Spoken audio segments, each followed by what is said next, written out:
Muitas das chamadas experiências fora do corpo, não necessariamente todas, mas muitas experiências fora do corpo são sonhos lúcidos.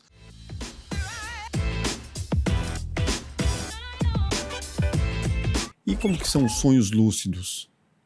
É um exemplo. A nossa capacidade de sonhar, as características dos sonhos, tudo isso já tem um componente que é da história de vida e da sociedade, mas tem um lado aí que é biológico mesmo. Então, a não ser que tenha algum transtorno ou tenha alguma coisa no seu ritmo de vida que está te atrapalhando, etc. Todo mundo tem a capacidade de sonhar, a princípio. Isso acontece de um jeito padrão, né? São as fases do sono. Né? A gente tem as fases não REM, que são as fases ali que você está relaxando, seu corpo está desacelerando cada vez mais. E aí chega a fase REM, REM, né? Que é a sigla para Rapid Eye Movement, né? Movimento rápido dos olhos. Então, se você já viu... Quem já viu alguém sonhando do lado, sabe, né? Você olha ali, a pessoa tá de olho fechado, mas lá dentro o olho tá mexendo. É quase assustador, né? Nessa hora, você pode saber que a pessoa tá sonhando. Isso é padrão, isso é humano. Né? Só que o que acontece? O cérebro ele funciona de um certo jeito quando você tá sonhando. Tem certas áreas que estão mais ativas e tem certas áreas que estão bem menos ativas. Uma dessas áreas que está bem menos ativas é o córtex pré-frontal. Fica bem aqui, ó. Dessa parte da frente aqui. Ela é como se fosse meio que o organizador do seu cérebro, sabe? É o gerente, é o cara que toma conta, que avalia, que julga. E essa área fica pouco ativa. É exatamente por isso que os sonhos são tão esquisitos. Então você vê no sonho, sei lá, um cachorro conversando com você. Normalmente você não vai falar, ué, mas cachorro não conversa. Quero o seu pré-frontal, quero para te ajudar nisso. E aí ele tá descansando nessa hora. Sim. Só que aí, seja por uma rápida anomalia, seja porque você treinou, pode ser que você consiga ter essa recuperação da capacidade de pensar a respeito. Você pode ter consciência dentro desse estado do sonho e aí avaliar situações e mudar o curso do sonho é o que a gente chama de sonho lúcido. Então, sonho lúcido, resumindo, é a capacidade de ter um sonho, saber que está sonhando e conseguir alterar o curso dos acontecimentos de acordo com a sua vontade. E aí a gente sabe, por pesquisas, que o córtex pré-frontal nessa hora ele dá uma ativada. Isso eu consigo bastante. Então. Ter o controle do sonho, para onde vou, para onde vai, e ter detalhes. Né? Então, isso... Eu já conversei com uma pessoa que veio aqui, o Alexandre, falando sobre experiências de quase morte. E sobre como você tem um controle do sono, tem um controle dos sonhos, é bem curioso, é bem legal. Sim. E aí eu contei para ele como eu tinha umas viagens nos meus sonhos e ele falou, não, isso aí pode não ser viagem, pode ser que você esteja por aí mesmo. Aí vem as interpretações várias, né? E que cientificamente muitas vezes a gente consegue explicar esses casos como sendo sonhos lúcidos. Muitas das chamadas experiências fora do corpo, não necessariamente todas, mas muitas experiências fora do corpo são sonhos lúcidos. Inclusive alguns grupos que trabalham com o desenvolvimento da capacidade de sair do corpo, dentro da interpretação deles, quando você analisa o método de desenvolvimento dessa capacidade de sair do corpo, bate muito com o treinamento para sonhos lúcidos. É muito parecido. Só que os sonhos lúcidos, eles oferecem uma explicação muito mais simples e que tem pesquisas para a gente ver se a pessoa está saindo mesmo, a gente pode entrar nesse ponto. Mas então, tem técnicas para você desenvolver a capacidade de ter sonhos lúcidos, eu tenho até um curso sobre isso lá no Instagram. Técnicas que a humanidade desenvolveu ao longo dos tempos, outras técnicas são mais recentes e até com uma base científica maior. Se você vai juntando essas técnicas, a probabilidade de você ter sonhos lúcidos vai crescendo a ponto disso virar natural na sua vida, muitas vezes. Para você ver isso como o sonho lúcido e a viagem astral, elas têm relações?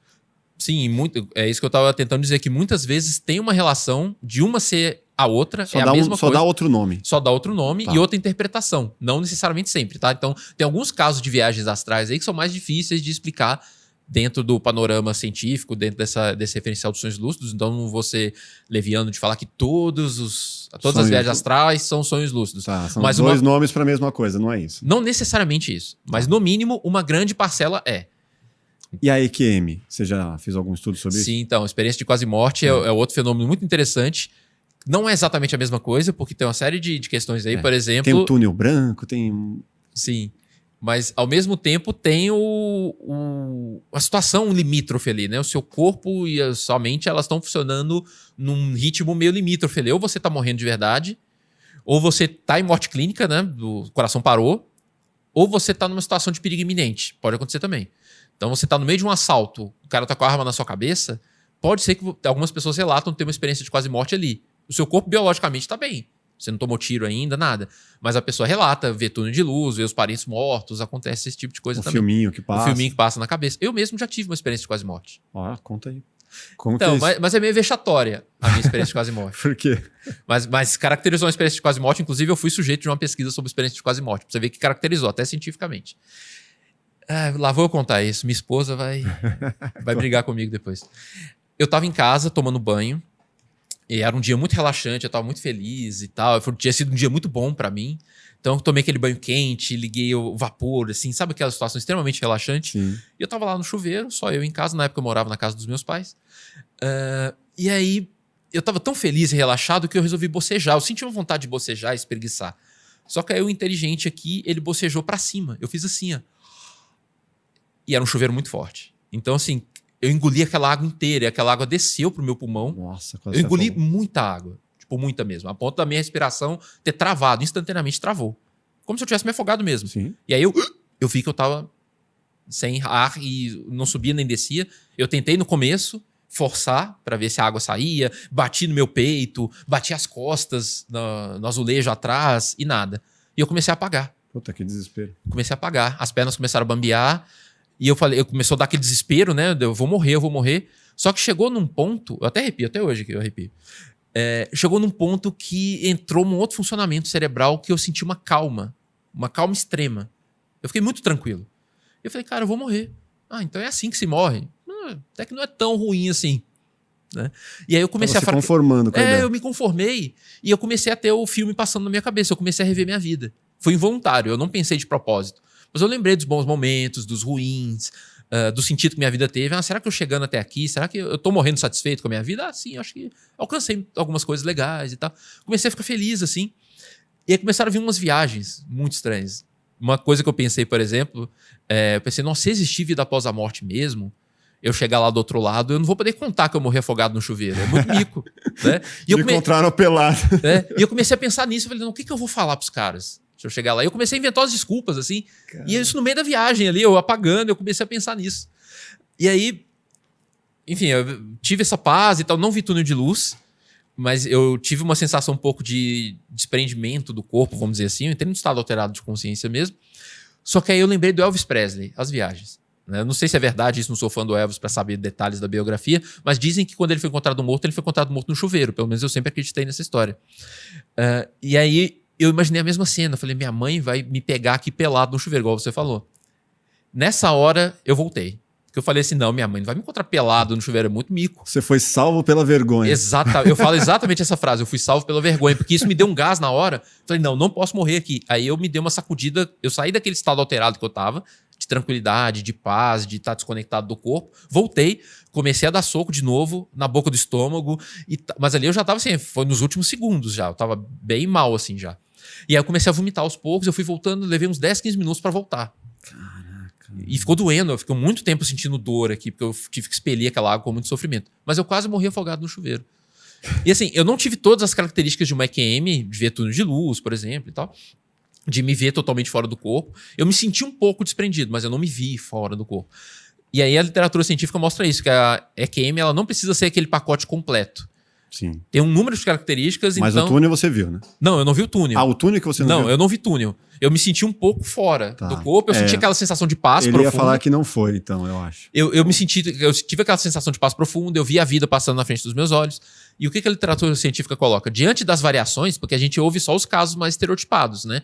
A pessoa viu o túnel de luz, viu o parente, viu o corpo lá embaixo, viu tudo. Timeline da vida. Tudo, todas as características. Só que quando a gente pesquisa um número grande de casos, a gente vê que é um degradê. Então, tem casos que tem essa característica, mas não tem essas todas. Outro vai ter só essa e essa, e assim vai. Então, a literatura coloca uma pontuação. Se você teve dessas 8 características, se você teve pelo menos 4, isso é uma EQM. E aí, online algum isso para eu poder pesquisar? Deve ter, mas a minha referência que eu ia te dar é um livro publicado pela Associação Psicológica Americana, que é o Variedades das Experiências Anômalas. Tem ele em português também. E tem a segunda edição, que é mais recente, e tem um capítulo só sobre experiências de quase morte. E aí eles detalham bem essas questões da literatura e tal. E aqui no Brasil a gente tem, em português, está online, a tese de doutorado de uma pesquisadora chamada Beatriz Carunchio. Ela foi nossa colega lá na USP, fez parte dos mesmos laboratórios que eu sou membro ainda atualmente. E na tese dela, ela descreve bem, inclusive, eu sou um dos sujeitos da pesquisa da Bia. Então, se você vai ver lá no meio, eu sou um deles. Legal. E aí ela aplica, eu tenho uma escala que mede quantas características de AQM você teve, enfim. Então, se vocês procurarem a tese de doutorado da Bia, vocês vão achar. Eu contei a minha história aqui, nesse episódio, e ele fez uma análise rápida, assim, caracterizou que não era. Eu tava pegando onda, surfando, e aí, a correnteza me levou pro lado das pedras. E aí eu tava com uma roupa de borracha mais apertada. Era uma roupa de um amigo que eu tinha pegado, porque tava um dia baita de frio, um dia frio, muito frio, e muita onda. E aí... Não dá pra perder, né? A correnteza me levou pro lado das pedras, eu tentava sair, não conseguia, tentava sair, não conseguia. E aí, eu tava meia hora já remando e não conseguia. Eu falei, tô indo cada vez para trás das pedras, não sei nem o que vai acontecer, não sei nem o que tem para lá, né? Aí eu tive a brilhante ideia de sair pelas pedras. Aí eu remei em direção às pedras, veio uma onda e me colocou assim em cima da pedra. Já tinha vários ouriços, assim, na hora que eu subi, ai. Aí chegou um momento da altura da pedra que eu fiquei travado. Aí eu abaixei para desamarrar o leste, né, a cordinha, e abandonar a prancha. Nessa aqui eu virei, vi uma ondona assim, e aí me arrastou inteiro na pedra e me levou para baixo. E aí eu fiquei rolando ali como se fosse uma gruta. E aí nesse momento eu comecei a me perder, já não sabia mais. Estava uma semana do meu casamento. Nossa. Já passou o filminho, não vai ter casamento. Passou o filminho da vida, mas eu não vi luz, não vi nada. Só comecei a ficar meio tonto, rolando, tentando me salvar. Até que eu consegui subir, né? E olhei pro lado, não deu tempo de eu soltar a minha prancha. A prancha estava do lado, eu abracei a prancha, bati o pé e saí pedindo ajuda, pedindo socorro. Uhum. E nessa experiência, eu não vi vi a luz. E aí ele falou, então talvez não seja, tá? Mas assim, eu saí quase vomitando também e desesperado dessa experiência. Quase morri afogado. Você de fato quase morreu, mas não necessariamente foi uma experiência de quase morte, né? Entra a questão da experiência, né? Mas aí seria, para ter mais certeza, seria legal você responder a escala, tem um teste, né? Isso. Aí dá para ver se pontua ali o mínimo para ser uma experiência de quase morte. É isso aí. Se você gostou desse corte, com certeza vai gostar do episódio completo. Vá aqui na descrição, pegue o link e saiba muito mais sobre psicologia e sobre os fenômenos sobrenaturais da mente com o grande Léo Martins, professor da USP, um grande especialista. Se inscreva no canal, deixe seu like e até o próximo Plugado Podcast. Valeu!